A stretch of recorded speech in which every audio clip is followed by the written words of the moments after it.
Hey guys, JV here sharing 10 tips for a head start in Assassin's Creed Origins. The game is just a few hours away from launch in most places around the world, so I thought it would be helpful to share a few things that the game doesn't necessarily tell you. So let's get started.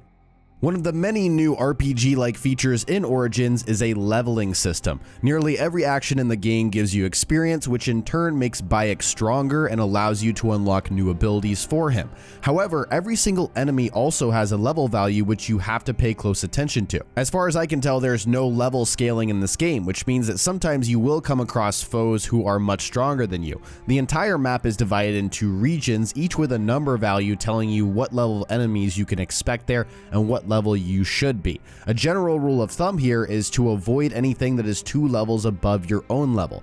These enemies will be designated by a red skull above their head.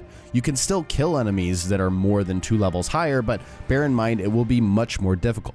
Since we have a leveling system, naturally people will want to know what is the quickest way to level up. First and foremost, the main questline will level you as quickly as possible, offering the largest experience boost each time you complete a mission. But you will run across moments where you need a bit more experience in order to meet the recommended level for the next story quest. So in that case, the quickest way to level up is by completing side quests. This seems super obvious because it is, but I know people will look for other methods. There's no grinding, no hidden level up quick method unless it's a glitch or something you shouldn't be doing. So just do the side missions labeled on the map with exclamation points and you'll be leveling up in no time.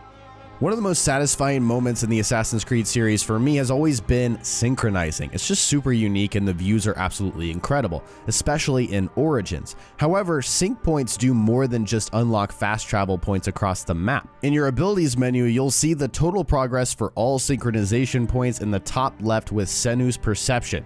Using Senu to do recon from above is a key part of nearly every mission in the game and makes locating the objective much easier, among other things. Not only that, Senu can help you detect hidden treasures and secret entrances across the world that you'd otherwise miss out on. Syncing each high point will improve Senu's perception, so it's best to synchronize as many points as you can as quickly as possible. Similar to Black Flag, Origins has plenty of water, and luckily you can dive anywhere where the water is deep enough. There are many treasures to be found beneath the surface, and the best way to know where to look is above the water. If something strange is floating on the water, that's your cue to dive beneath and search for whatever may be below. You may find any number of valuable things below the surface, so always keep your eyes peeled when you're sailing the waters of ancient Egypt.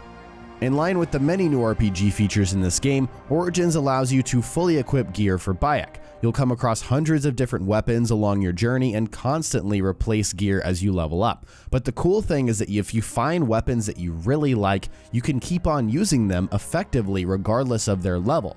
Take any weapon you like to any blacksmith, and with a little bit of gold, he will raise the level of that weapon to Bayek's current level. This ensures that your favorite weapons will still stay relevant and do as much damage as they should be doing as long as you have the cash to spend.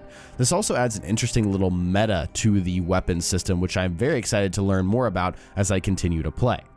Aside from archetypes, weapon attributes provide the most variety between different weapons in the game. Almost every single piece will have a small icon and a brief description telling you what the modifier generally does for your weapon. However, in the gear page, you can access every single weapon attribute in the game by pressing the legend button prompt in the bottom left corner. You can hover over each attribute to get a detailed description of what they do, along with the effectiveness rating across 4 levels of strength, which is designated by the tick marks to the left of the icon on your gear. The black attributes are standard, but the yellow attributes are special ones which don't have levels but are much more powerful than the regular ones. Cursed is the red one, the most unique, and it doubles Bayek's damage output but reduces his health to 33%, so be especially careful with these weapons. Origins features a simple yet rewarding crafting system which you can find on the gear screen. It's as simple as gathering materials and holding the craft button, which provides passive bonuses to your gear each time you do it. For example, crafting the quiver increases your max arrow capacity, crafting the gloves increases your ranged damage. That's how it works. Anytime you want to search for a specific material for a specific upgrade, you can pin that material to the screen so you can track it down in game. Using Senu will highlight the materials you're looking for from a distance so you can track them down for your crafting. You will also find these materials randomly in chests around the world, but the quickest way again is to pin them and track them down. Since the combat system has been overhauled completely, combat with Bayek feels much different. We can block, dodge, and even parry attackers because Origins uses a hitbox system.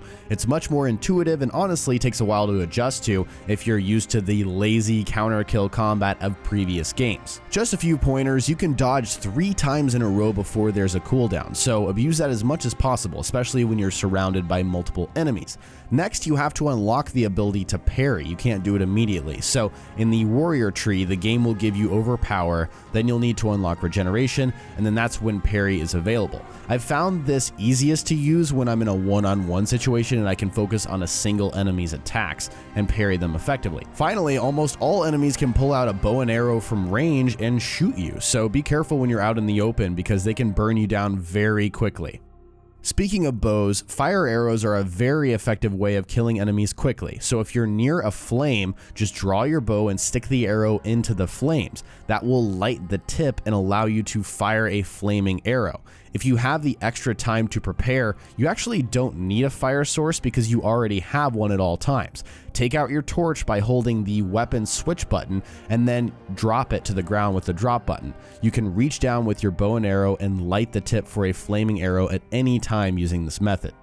Fairly early on, you'll encounter missions which require you to carry bodies over long distances. You can actually sprint full speed, leap over obstacles, and do most things with a body over Bayek's shoulders, but instead of lugging bodies over long distances, you can actually transport them with your mount. With the body in hand, hold the whistle button and your mount will allow you to place the body in the back. Then you can hop on top and deliver the body wherever it's needed much quicker than sprinting with it. Alright guys, today I shared 10 tips for a head start in Assassin's Creed Origins. In the comment section below, tell me which tip you found most useful. Share your thoughts in the comment section below. If you enjoyed the video, remember to hit that like button and subscribe for more Assassin's Creed Origins. Thanks so much for watching, and I'll talk to you next time.